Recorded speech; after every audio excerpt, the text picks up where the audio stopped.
You're watching LMCC.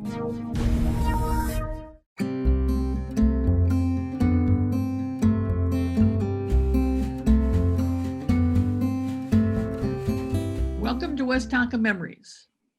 My name is Pam Myers, and I am volunteering with the Westonka History Museum.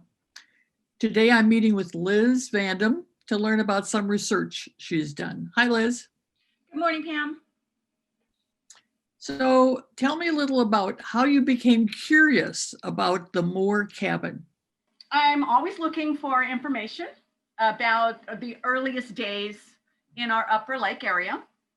When I received a historic image through an email of a cabin from a person whose surname I recognized from an early area map, it was accompanied by questions, and I was immediately hooked.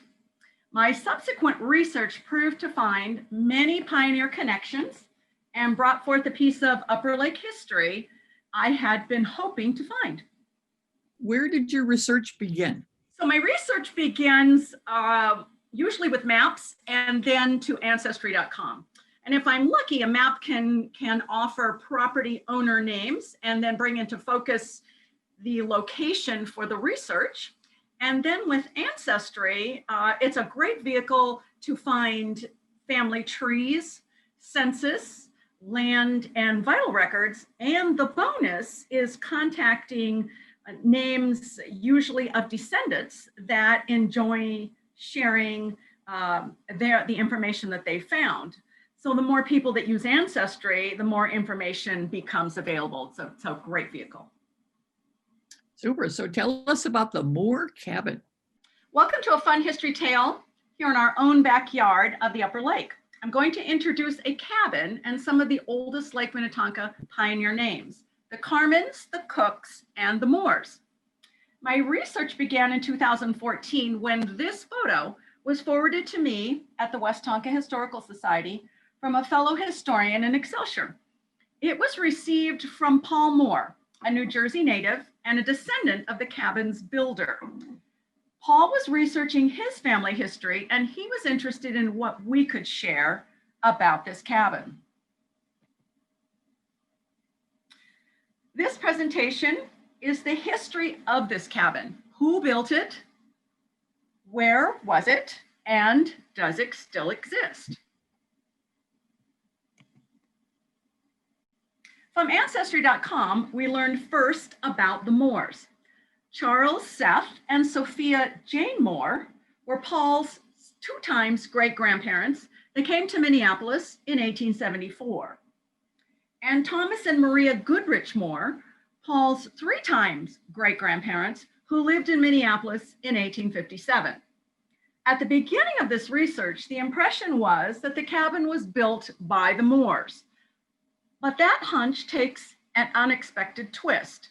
Uncovering layers of details reveals that this cabin had different builders, but are all connected.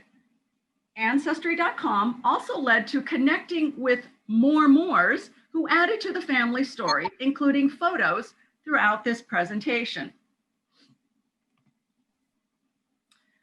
Pictured are Charles and Sophia Jane Moore. As mentioned, they lived in Minneapolis in 1874, where Charles was a printer for the Minneapolis Tribune. Records show Charles and Sophia at the time had 8 children when they moved from Brooklyn, New York. Their 9th child was born shortly after they arrived in Minneapolis.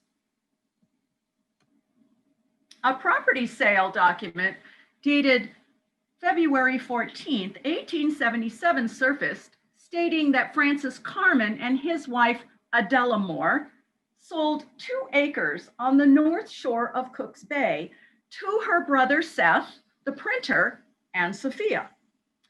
Adela is the daughter of Thomas and Maria Moore. She is 12 years old when her parents moved to Minneapolis in 1857, and 20 years later at this sale, she is now 32. This becomes significant because this area on the 1860s map is owned by Matthias Cook. So, who is Frank Carmen besides Adela Moore's husband? Francis Marion Carmen came to Minnesota in 1852. He was also 12 years old when he came. He was the fifth child of Lake Minnetonka civil engineer John Carmen. The 1860 and 1865 censuses note bachelor Frank Carmen farming on property adjacent to Matthias Cook property. From maps, we know that Cook owned a large parcel of what would later become Mound City. Exactly when Frank bought the property from his sister and brother-in-law has not surfaced. But as he was living on the property between 1860 and 1865, we can assume he built a shelter cabin. And per Adela's diary, on March 22nd, 1868, she, a teacher at the time, she and Frank marry in Minnetonka. They move to Cook's Bay on property next door to Matthias and Anna Carmen Cook. Anna Cook is Frank's sister. Records show that Frank and Adela are farming, adding to their cabin property, an outhouse, a pump house, barns, etc. on their 2 acres. The 1870 census reflects Frank and Adela are Minnetrista farmers. Their 2 acres is considered Minnetrista at the time. They now have 1-year-old Bert. James is born in 1874 and Inez in 1877. A blue star on this 1879 map does show where the Carmen cabin, now the Moore cabin, was located 2 years after Frank and Adela sold their 2 acres to Charles Seth and Sophia Jane in 1877. Above the star notes MS Cook, that's Matthias, the MS Cook property. To the east is the Lakeview Cottage, and that's the Cook's primary residence, and the Lakeview House, which is the Cook's Hotel. Historian Melvin Gimstead wrote in his historical background of Mound about this part of Cook's Bay. The high land above the shore, sandwiched between the Cook and Bartlett property, once belonged to Matthias Cook. Lakeview House was to the east and Bartlett House was to the west. After the property sale, Frank and Adela Carmen moved their family to the Highlands, what is then called Mound City. And you can see FM Carmen and a square on the shoreline above Mound City on the map. Frank cooperates a freight boat business between Mound City and Wayzata with his brother Benton.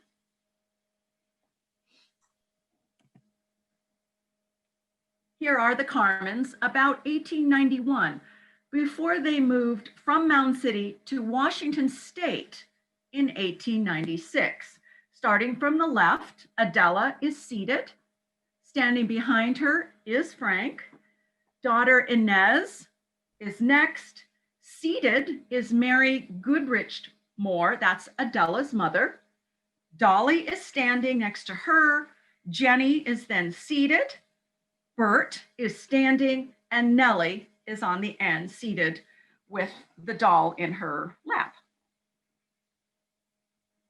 John Carmen is Frank's father. He is a civil engineer in 1853, sent from Ohio to survey Indian lands in Minnesota. John arrives with his wife and kids. Records show that he preempted or claimed land in Orono and Spring Park. The Spring Park property we know today as Casco Point was called Carmen's Point on this 1879 map. Carmen's Bay is also named for the family. John Carmen also claims 141 acres for his son-in-law, Matthias Cook, and John's daughter, Anna Carmen. John is active in organizing the Minnetrista town government. He serves as the school superintendent in 1861. He is the justice of the peace. He's a treasurer for the town for 2 terms and 1 term as its town clerk. By 1868, John has returned to New Jersey, where he died in 1877. His son-in-law, Matthias Cook, his property can be seen on this map. His family is traced back to 1637, the colonies. His English relatives arrived in Boston Harbor on the sailing ship Speedwell, part of the Great Migration of 1620 to 1640. 217 years later, in the fall of 1854, Matthias, Anna, and their kids also moved from Ohio to what was referred to as German home and the 141 acres preempted by Cook's father-in-law, John Carman. They built their cabin, seen here as the Lakeview Cottage, and the Lakeview House Hotel, the first hotel on the upper lake. Their dock on maps is called Cook's Landing. In 1859, 1 year after Minnesota statehood, township voters in German home met at Cook's house. The outcome included renaming their home Minnetrista, and Cook is chosen as one of the 3 board of supervisors. As mentioned sometime about 1860, Matthias sells 2 acres to his future brother-in-law, Frank Carman. By 1885, records show Matthias, Anna, their youngest child, Walter, with 3 grandkids, are living in Council Bluffs, Iowa. Matthias and Anna are buried there. Anna in 1904 and Matthias in 1909. The 1892 records of our area indicate that the new owner of the Cook property is James Weld. He's the husband of Anna Elizabeth Moore, Charles Seth, and Adela's sister. Beginning with Adela Moore Carman, the cabin has remained in the Moore family from the 1860s until 1972, when John Irving Moore died. He was the youngest of Charles and Sophia Jane's children, number 13, and Adela Carman's nephew. Sophia Jane, shown here on the upper left, was known to spend her summers at the cabin. In the summer of 1879, child number 12, James Edward, was born there on September 22nd. At that time, in this cabin that you see, Sophia also had son Richard, age 8, 5-year-old Will, and 16-month-old Louise. 3 babies had died previous. Francis died at birth in 1868. Harry, born in 1870, is noted in the family Bible to have died as an infant. And in 1876, Benjamin died at 1 year. There were also 5 older kids, teens through early adult. And the last, number 13, already mentioned John Irving, was born in 1881. Sophia spent 1855 through 1881, 26 years, pregnant or just having had a child. 2 Moores that had the longest relationship with the cabin were youngest brothers, James Edward and John Irving. James, known by his family as Ed, captured lake life circa 1910 in this photo with his personal camera and this popular new hobby. John and his wife Edna were married in 1908. They lived year-round in St. Paul and spent summers at the cabin. About 1911, John built what he called the shack, located 200 feet from the cabin, but closer to the shoreline. This is the picture you're seeing. The couple moved to Mound permanently in 1945, following the main cabin renovation, modernizing the interior. In June 1958, John and Edna celebrated their 50th wedding anniversary in what the Minnetonka Herald called the oldest house in Mound. John shared that when he was growing up, summers were spent at their log cabin on Cook's Bay. Ed had a special affinity for the cabin because it was his birthplace. He and bride Laura Button spent their first summer at the cabin after their 1906 marriage and most summers after. Laura Button grew up in Minneapolis and hosted her immediate and extended family members at the cabin. Ed took this artfully posed shot of Laura. She died at 32 of cardiac condition, leaving behind Ed and young son, 4-year-old Richard. Laura and Ed's son, Richard Snowden Moore, was also born in the cabin in September of 1910. Though not a lifelong Minnesota resident, Richard returned to the cabin frequently during his life.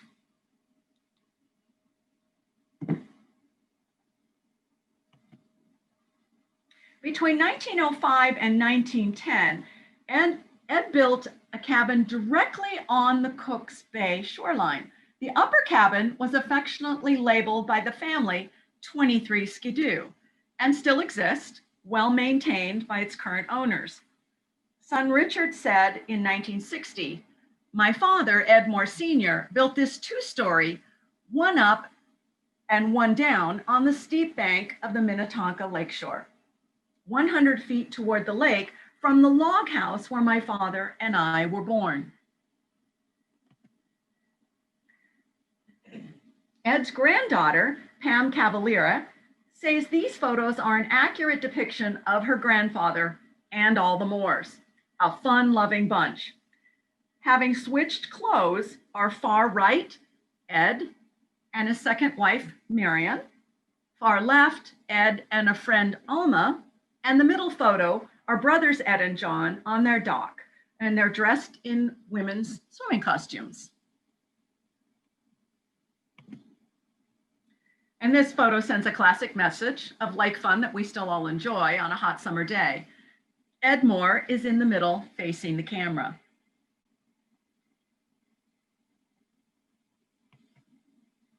Helen Austin, whose father was Minnesota's 7th governor, Horace Austin, remembers that when her father bought their Cook's Bay property, there was nothing here except Chapman House, Bartlett Hotel, and Moore's Place. And this is an image of the Austin cabin. In the July 8th, 1887 Minneapolis Tribune, it states Mr. and Mrs. Austin of St. Paul, with daughters Nora, Alice, Ida, and Mabel, are spending the season at the Austin Cottage in Mound City, the Upper Lake. The cottage has just been completed and is pleasantly situated near the Chapman House. Edie Bartlett is building a new cottage in Mound and will move in tomorrow. This would have been a frequent summer sight from the Moore's dock, the Belle of Minnetonka at Chapman's. Imagine watching this 300-foot vessel carrying hundreds docking near your home. The Moore property is behind the Belle in this image. In 1880, the Hattie Mae prepared to dock at Chapman's. A band played from her roof. The music and her whistle likely brought the Moore kids running to their shoreline to see her approaching. The Highlands is in the background. So, does this cabin still exist? The short answer is yes. The current homeowners hosted me for a tour shortly after I received the historic cabin photo in 2014. From the photos side by side, the outline of the original cabin is clearly visible.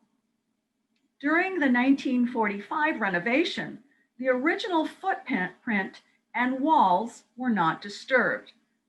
John Irving Moore said in his 1958 interview, realizing that there was pure insulation gold in the huge hardwood logs of the old cabin, we built our new modern house around it. After 1972, when John Irving died, the 2-acre property was divided and sold. So it was still that 2 acres originally purchased by Frank Carman. At that time, the structure's second floor was removed and the lower section was moved about 200 yards west to its current location, closer to the shoreline. The final pieces of the cabin story came together in 2019. The homeowners reached out to me to share that their home renovation revealed the original cabin walls beneath the wall layers in their dining room. They said they felt like they had found buried treasure. They plan to protect the walls and even keep some portions exposed. Note in this photo the narrow staircase in the background. That is a similar width to the original one that led to the second level. The logs are believed to be red oak, likely milled close by. The current dining room is 18 by 18 feet, the exact footprint of the original cabin's first floor. The logs measure 15 inches wide and are 6.5 inches deep. Also found when the walls were exposed were 2 iron trivets and newspaper scraps dating to 1893. Newspaper was commonly used as an insulator. So, who could we tell Paul Moore was the cabin builder? We can say with probable certainty that Frank Carman built the cabin. And because it was common to have help, brother-in-law and neighbor Matthias Cook likely lended a hand. And when was it built?